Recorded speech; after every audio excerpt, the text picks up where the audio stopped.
Bonjour à tous et bienvenue sur ma chaîne. Alors aujourd'hui, je vous fais une petite vidéo humoristique. C'est pour répondre à un troll.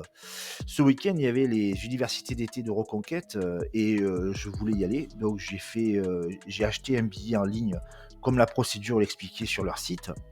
Et j'ai reçu un mail avec le billet payé, mais il n'avait pas l'adresse du lieu sur mon billet.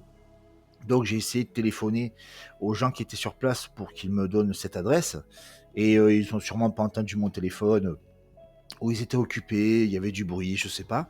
Donc j'ai pas reçu d'adresse, et il y avait aucune procédure, sur la page, du site internet. Il y avait marqué: «Envoyer un mail, pour une réclamation ou pour un renseignement».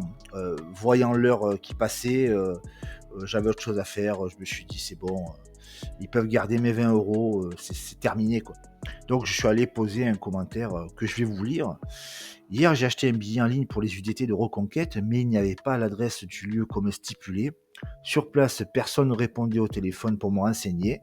Reconquête peut garder mes 20 €, c'est un parti d'amateur, point. Et il y a un petit troll, Lombardi 820, qui m'a dit: «Tu n'as pas acheté un billet en ligne car nul besoin de réserver en ligne pour se rendre dans la ville de Orange. Menteur tu es, menteur tu resteras». Bon, c'est un troll, hein, c'est je voulais juste lui répondre et d'abord, c'est ce troll qui m'a donné une idée de répondre en vidéo, ce que je lui ai dit. Donc je vous ai mis les messages avec le billet payé, hein, pour montrer ma bonne foi. Bon, la partie humoristique est terminée. Maintenant, on va parler de choses plus sérieuses. Alors ça fera une bonne transition. Alors c'est pour vous dire, comment moi je vois les choses. Alors pour moi, au niveau politique, en France, en 2024, c'est mort, hein. J'ai pas de boule magique, peut-être que ça changera un jour, mais là, actuellement, où je vous parle, pour moi, c'est mort. On voit bien que la Macronie, s'en sort toujours. Le RN avait gagné le maximum de voix lors des élections et il se retrouve, toujours au même point. LFI, ils sont tous les week-ends dans la rue, mais ils sont au même point, donc on voit bien que le système est assez fort pour s'en sortir comme ça. Et si on se place sur une avec un peu plus de hauteur, moi, je vais vous dire, personnellement, je pense que pour la France, c'est foutu, hein. En 1789, il y a eu une rupture et pour moi, c'est terminé, hein. La France, c'est comme les Celtes, c'est comme, les Gaulois, c'est comme, plein d'autres peuples comme ça, les Incas, c'est comme, vous pouvez imaginer plein de choses. Pour moi, c'est ça, hein, il y a un début et il y a une fin. Mais comme c'est sur une échelle d'une nation, forcément, ça se voit pas, aussi vite et faut un petit peu décortiquer. Donc, ce qui nous amène à dire quelle est la solution, en fait, parce que c'est bien beau de dresser un bilan, mais la solution, c'est quoi? Alors, moi, je parle pour moi, hein, ce que je vais vous dire là, ça plaît pas à tout le monde, mais moi, je suis pour la destruction des nations européennes défaillantes, pour les remplacer par l'Europe puissance archéofuturiste de Lisbonne à Vladivostok. Voilà, ça, c'est mon point de vue. Et je vais vous amener, ma réflexion, hein.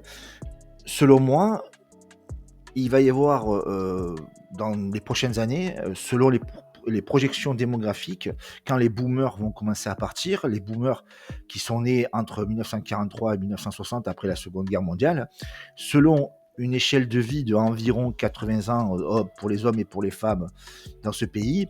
Donc, vous faites le compte, hein, 1960, enfin 1943, plus 80, c'est dans pas longtemps, c'est en 2025 que les boomers vont commencer à partir et jusqu'en 2050. Donc, on a une période où il y a encore les boomers, mais quand ils vont disparaître, ça va être des vagues de boomers qui vont disparaître. Donc, on va se retrouver en minorité. Si rien ne change, on va se retrouver en minorité. Et moi, je pense que tant qu'on n'est pas en minorité, rien ne se passera. Et quand moi je parle de minorité, je ne parle pas que de la France. Puisque moi, je suis déjà passé dans le monde d'après. Pour moi, les nations, c'est derrière, hein. Il va y avoir d'autres pays comme ça. On va perdre des pays. On a déjà perdu des villes, on va perdre des pays entiers. Et une fois que nous serons en minorité dans le monde, c'est là que les choses bougeront pour nous. Les gens penseront à se protéger, ils auront besoin d'un foyer national. C'est ma théorie. Voilà. Maintenant, qu'est-ce que vous pouvez faire tous les jours? Alors, la première chose à faire, si vous le pouvez, écoutez-moi bien, hein, si vous pouvez, barrez-vous de ce pays. La France, c'est un pays dangereux. Barrez-vous de ce pays. Alors, si vous pouvez pas, pour des raisons familiales, professionnelles, de santé, je sais pas moi, regroupez-vous.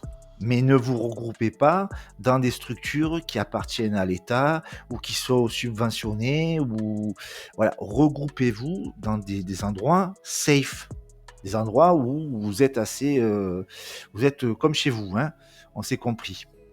Si vous êtes religieux, si vous êtes chrétien, si je sais pas, vous fuyez les chapelles cosmopolites.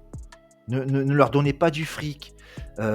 Faites des kilomètres pour aller dans dans une autre paroisse.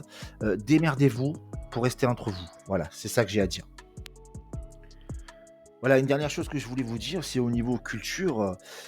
Si vous voulez en savoir un petit peu plus sur le monde qui va arriver, lisez les livres des personnes qui ont compris les dynamiques démographiques. Par exemple, les gens qui vivent dans des pays multiculturels, déjà multiculturels comme les anglophones.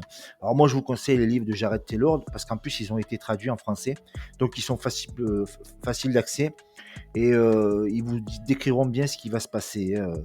Voilà, commencez à vous préparer à vivre en minorité. C'est le meilleur des conseils que je peux vous donner. Maintenant, vous avez aussi possibilité sur Internet maintenant de traduire des morceaux, des passages, des extraits de vidéos, de livres, d'affiches, ce que vous voulez. Et ne le gardez pas pour vous. Si vous avez des choses à partager, faites-les tourner autour de vous parce que je constate qu'il y a plein de gens qui ont des livres dans leur bibliothèque, mais en fait, une fois qu'ils les ont lus, ils gardent leur savoir pour eux, ils rangent le livre et puis ça devient un petit peu quelque part leur petit secret. Alors qu'il y a des gens qui mériteraient qu'on puisse leur donner cette connaissance. C'est ça que je remarque dans notre camp. C'est ça que je trouve aussi dommage.